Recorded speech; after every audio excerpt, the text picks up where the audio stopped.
하나님 말씀은 사무엘하 8장 15절에서 9장 4절까지의 말씀입니다. 8장 15절에서 9장 4절입니다.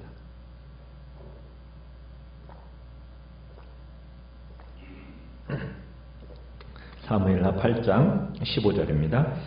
다윗이 온 이스라엘을 다스려 다윗이 모든 백성에게 정의와 공의를 행할세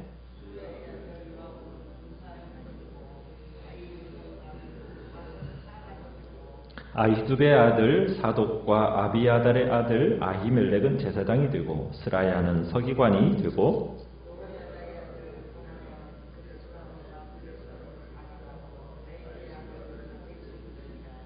다윗이 이르되 사울의 집에 아직도 남은 사람이 있느냐 내가 요나단으로 말미암아 그 사람에게 은총을 베풀리라 하니라.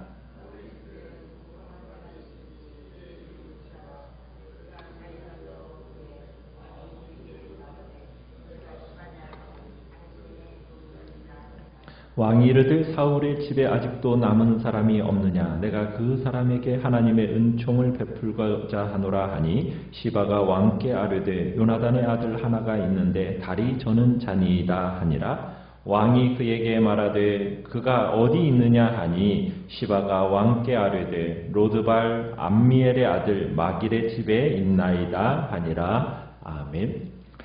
오늘 말씀의 제목은 요나단과의 약속을 지키는 다윗이라는 제목으로 말씀을 나눕니다. 다윗이 이스라엘의 통치 근간으로 15절에 보시면은 정의와 공의를 행하였다 이렇게 실행했다라고 얘기하고 있습니다. 정의라는 말은 공평이라는 말을 의미하는데요. 재판을 통해서 강력한 자들에게 억제와 견제를 이렇게 당해서 결국에는 밀려나가지고 인권이 유린되는 그 연약한 구성원들을 보호하는 행위, 그게 바로 정의입니다. 그래서 정의는 재판이라는 말을 의미하기도 합니다. 대개 고아와 과부의 민원을 듣고 억울함을 풀어주는 행위를 바로 정의라고 얘기할 수 있는 거죠. 공의라는 말은 강한 자들에게 시달리는 연약한 자들, 그들에게 이스라엘의 계약 공동체의 일원으로서 계속 살 수 있도록 물질적으로 또 사법적으로 보호해주고 돌봐주는 어떤 그 초과적인 베푸는 은혜, 이게 이제 바로 공의라는 의미로서 사용되고 있습니다. 그러니까 이 공의는 적극적인 친절, 어떻게 보면 계약적인 사랑, 이것을 의미한다고 얘기할 수 있겠죠. 그래서 다윗의 정치는 인의 정치입니다.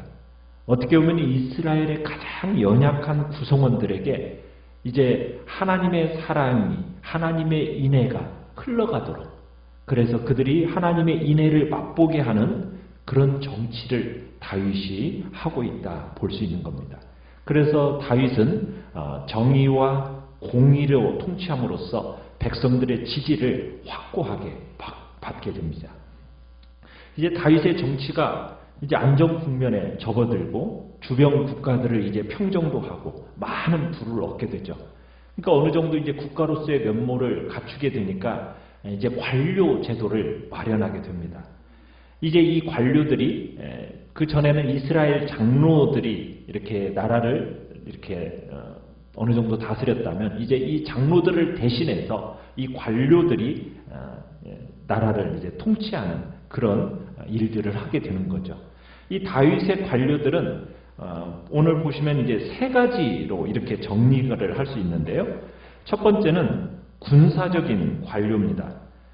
군사적인 관료에는 누가 있느냐면 16절에 보면 스루야의 아들 요압은 군사령관이 되고, 그 다음에 18절에 보면 여호야다의 아들 브나야는 그렛 사람과 블렛 사람을 관할하고, 지금 요압과 브나야를 얘기하고 있는데, 이 군사력이라는 것은 정권의 안보를 위해서 꼭 필요한 거지 않습니까? 그래서 다윗 군대 전체를 지휘하는 사령관으로 누가 세워진 겁니까?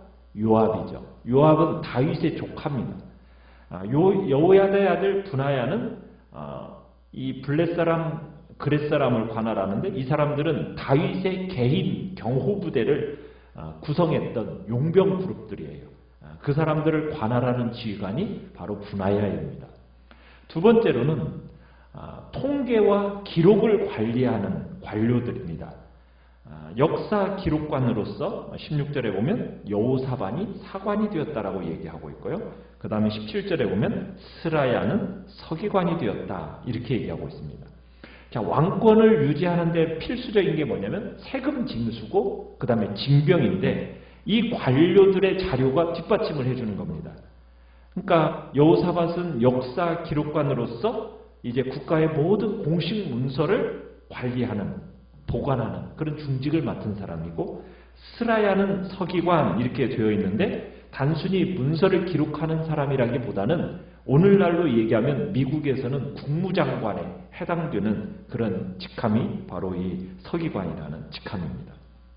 세 번째로는 종교적인 관료들입니다. 종교적인 관료로서 17절에 아히두베의 아들 사독, 그리고 제사장 이제 아비아달의 아들 아히멜렉 이렇게 나오고 있는데 이들은 정권의 정체성을 부여하는 사람들입니다. 여기서 지금 아비아달의 아들 아히멜렉 이렇게 되어 있는데 여기가 좀 위치가 바뀐 것으로 우리가 생각하게 돼요. 우리가 사무엘상에서 미리 봤지만 거기에서는 아히멜렉을 아비아달의 아버지로 기록하고 있었거든요. 그때 사울이 노베에 있는 제사장들을 학살할 때 간신히 피해서 다윗을 찾아온 사람이 누구였습니까? 아비아달이었거든요. 그러니까 이 아비아달은 아히멜렉의 아들 이렇게 이제 보면 되겠습니다. 이제 이와 같은 관료 제도가 지금 이제 다윗이 이스라엘을 통치하는데 큰 힘이 되었을 겁니다. 이제 세월이 지나면서 이제 다윗 정권이 점차 뿌리를 내렸고 전국이 이제 평온하고 안정이 되기 시작했어요. 이때 다윗이 주도적으로 질문 하나를 던지죠. 자기 마음속에 무슨 질문을 가지고 사느냐가 그 사람의 수준을 나타내는 건데 9장 1절에 보면은 다윗이 어떤 질문을 던지고 있습니까? 사울의 집에 아직도 남은 사람이 있느냐? 지금 이렇게 얘기하고 있어요. 사울의 집안에 남은 사람이 있느냐 얘기할 때는 남은 잔당을 소탕하겠다라는 걸까요? 그게 아닙니다. 다윗은 이스라엘의 왕으로 군림하기까지 그에게 큰 힘이 되었고 용기를 북돋아줬던 사람이 누구예요? 요나단이었거든요. 그래서 그 요나단의 은총을 떠올렸던 겁니다. 그 요나단의 은총을 결코 잊을 수가 없었어요. 특별히 요나단과 맺은 그 언약을 기억하고서는 다윗은 그의 집안 안에 사랑을 베풀고자 하는 그런 마음을 이제 다윗이 품게 된 겁니다. 그래서 이제 수소문 끝에 시바라는 사울 집안의 종을 만나게 되죠. 시바가 사울 집에 남은 자 하나를 소개해 주는데 그가 이름은 소개를 하지 않아요. 뭐라고만 얘기하고 있습니까? 3절 끝에 보니까 다리 저는 자가 하나 있다 이렇게 얘기를 하고 있습니다. 그냥 다리 저는 사람 하면서 신체적인 장애만을 얘기하고 있죠. 그러니까는 어떻게 보면은 이제 사울 집안의 사람으로서 다윗의 왕권에 도전할 만한 전혀 그런 사람이 아니다라는 의도 속에서 다리 저는 장애인을 이렇게 장애인이 있을 뿐입니다라는 식으로 이제 소개를 하는 겁니다. 그러면서 종은 요나단의 아들이 어디에 있다라고 얘기를 하고 있습니까? 4절에 보니까 로드발 암미엘의 아들 마길의 집에 있습니다. 이렇게 해서 이제 다윗과 무비보셋, 이제 요나단의 아들이 만나게 되는 거죠. 당시 왕들은 이전 왕의 후손을 찾으면 어떻게 했습니까? 찾는 목적이 뭐였어요? 그 당시에는 잠재적인 정적이라고 해가지고 제거하는 것, 그런 차원에서 보통은 이루어졌거든요. 그러나 다윗이 지금 이 사울의 집안의 사람들을 찾은, 특별히 요나단의 아들을 찾은 이유는 뭐겠어요? 요나단과 다윗과의 그 맺었던 언약, 특별히 요나단과의 의리를 지킬 것이고 또 요나단의 자손들에게도 같은 사랑을 베풀 것을 엄숙하게 다짐했었기 때문에 그 언약을 지키고자 하는 마음으로 지금 찾은 겁니다. 요나단이 다윗에게 한 말이, 마지막 말이 있어요. 사무엘상 20장 42절에서 두 사람이 언약에 다짐을 했었는데 뭐라고 다짐을 했었느냐면 요나단이 다윗에게 이르되 평안히 가라. 우리 두 사람이 여호와의 이름으로 맹세하여 이르기를 여호와께서 영원히 나와 너 사이에 계시고 내 자손과 내 자손 사이에 계시리라 하였느니라 하면서 요나단과 다윗이 언약을 맺었었어요. 정말 요나단으로부터 그토록 아름답고 굳건한 사랑을 받았던 다윗이 이제는 그 사랑을 누구에게 베풀고자 하는 겁니까? 요나단의 아들 무비보셋에게 베풀고자 하는 거죠. 이제 그러면서 다윗이 무비보셋을 선대하고 극진한 은혜를 베풀게 됩니다. 그냥 인간적인 신의에서 나온다기보다는 요나단과의 언약 때문이에요. 그러니까 다윗의 이 신의와 충성이라는 것은 어디에서 출발하느냐? 언약에서 출발하는 언약. 이 언약과 함께 또 하나의 출발점이 뭐냐면 사랑입니다. 사랑. 그러니까 요나단에 대한 사랑과 요나단과의 맺은 언약이 기초가 되어서 무비보셋을 이제 완전히 회복시키게 되는 거예요. 이 모습은요, 하나님께서 우리를 구원하시는 모습에서도 이 두 가지가 근거가 됩니다. 하나님이 우리를 사랑하시고, 사랑하신 하나님이 우리와 뭘 맺으셨어요? 언약을 맺으셨어요. 그리고 그 언약에 성실하신 그 하나님께서 이제 그 언약을 우리에게 이루어 가시는 거거든요. 그러니까 하나님의 성품 속에서 중요한 성품이 뭐냐면 성실하심.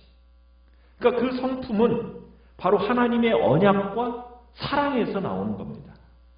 그러니까 다윗은 이제 자신이 어느 정도의 위치에 오르게 되고 힘 있는 지위를 가지게 되었잖아요. 그럼 그 지위를 이용해서 무비보셋을 찾았습니다.